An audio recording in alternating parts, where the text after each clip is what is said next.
प्रिय भक्तजनों, श्रावण मास शुक्ल पक्ष की पुत्रदा एकादशी का महात्म सुनिए। युधिष्ठिर ने पूछा, मधुसूदन, श्रावण के कृष्ण पक्ष में किस नाम की एकादशी होती है? कृपया मेरे सामने उसका वर्णन कीजिए। भगवान श्री कृष्ण बोले, राजन, प्राचीन काल की बात है। द्वापर युग के आरंभ का समय था। मैं स्मृतिपुर में राजा महीजित अपने राज्य का पालन करते थे, किंतु उन्हें कोई पुत्र नहीं था, इसलिए वह राज्य उन्हें सुखदायक नहीं प्रतीत होता था। अपनी अवस्था देख देख राजा को बड़ी चिंता हुई। उन्होंने प्रजावर्ग में बैठकर इस प्रकार कहा, प्रजाजनों, इस जन्म में मुझसे कोई पातक नहीं हुआ है। मैंने अपने खजाने में अन्याय से कमाया हुआ धन नहीं जमा किया है। ब्राह्मणों देवताओं का धन भी मैंने कभी नहीं लिया है।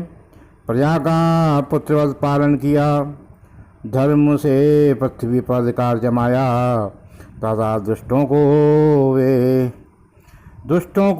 वे बंधु और पुत्रों के समान ही क्यों न रहे हों दंड दिया है।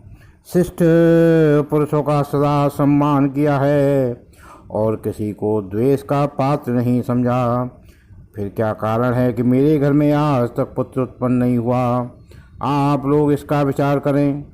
राजा के ये वचन सुनकर प्रजा और पुरोहितों के साथ ब्राह्मणों ने उनके हित का विचार करके गहन वन में प्रवेश किया। राजा का कल्याण चाहने वाले वे सभी लोग इधर उधर घूम कर ऋषि सेवित आश्रमों की तलाश करने लगे।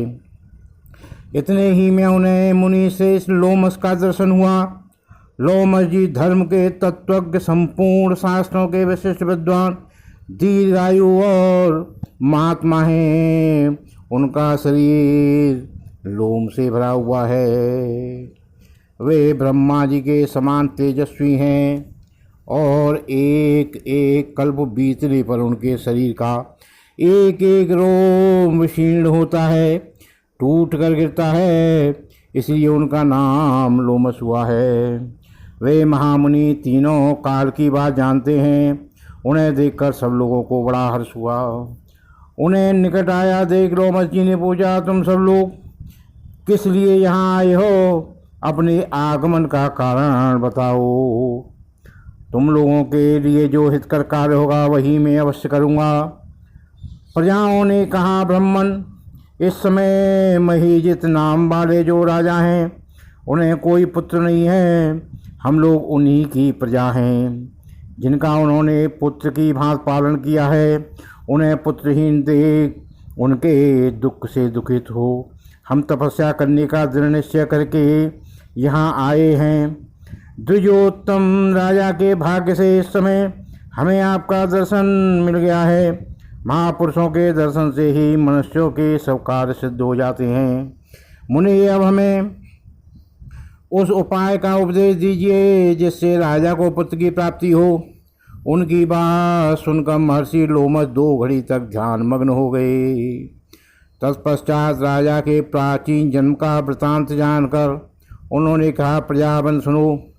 राजा महीजित पूर्व जन्म में मनुष्यों को चूसने वाला धनहीन वैश्य था। वह वैश्य गांव गांव घूमकर व्यापार किया करता था। एक दिन जेठ के शुक्ल पक्ष में 10वीं तिथि को जब दोपहर का सूर्य तप रहा था, तब गांव की सीमा में एक जलाशय पर पहुंचा। पानी से भरी हुई बावड़ी देखकर वैश्य ने वहां जल पीने का विचार किया। इतने ही में वहाँ बछड़े के साथ एक गौ भी आ पहुँची। वह प्यास से व्याकुल और ताप से पीड़ित थी, अतः बावड़ी में आ जाकर जल पीने लगी और वैश्य ने पानी पीती हुई गाय को हाँक कर दूर हटा दिया और स्वयं पानी पीने लगा। उसी पाप कर्म के कारण राजा इस समय पुत्रहीन हुए हैं। किसी जन्म के पुण्य से इन्हें अकंटक राज्य की प्राप्ति हुई है। प्रजाओं ने कहा, मुने, पुराण में सुना जाता है कि प्रायश्चित रूप पुण्य से पाप नष्ट होता है, अतः पुण्य का उपदेश कीजिए जिससे उस पाप का नाश हो जाए। लोमस जी बोले, प्रजाजनों, श्रावण मास के शुक्ल पक्ष की जो एकादशी होती है वह पुत्रदा के नाम से विख्यात है। वह मनोवांछित फल प्रदान करने वाली है। तुम लोग उसी का व्रत करो। यह सुनकर प्रजाओं ने मुनि को नमस्कार किया और नगर में आकर विधिपूर्वक पुत्रदा एकादशी के व्रत का अनुष्ठान किया। उन्होंने विधिपूर्वक जागरण भी किया और उसका निर्मल पुण्य राजा को दे दिया। तत्पश्चात रानी के गर्भ धारण किया और प्रसव का समय आने पर बलवान पुत्र को जन्म दिया। इसका महात्म्य सुनकर मनुष्य पाप से मुक्त हो जाता है तथा इहलोक में सुख पाकर परलोक में स्वर्गीय गति को प्राप्त होता है। बोलिए पुत्रदा एकादशी की जय। भगवान श्री कृष्ण जी महाराज की जय। युधिष्ठिर जी महाराज की जय। लोमस ऋषि की जय। सभी गुरुदेव भगवान की जय। श्री कृष्ण गोविंद हरे मुरारे, हे नाथ नारायण वासुदेवा।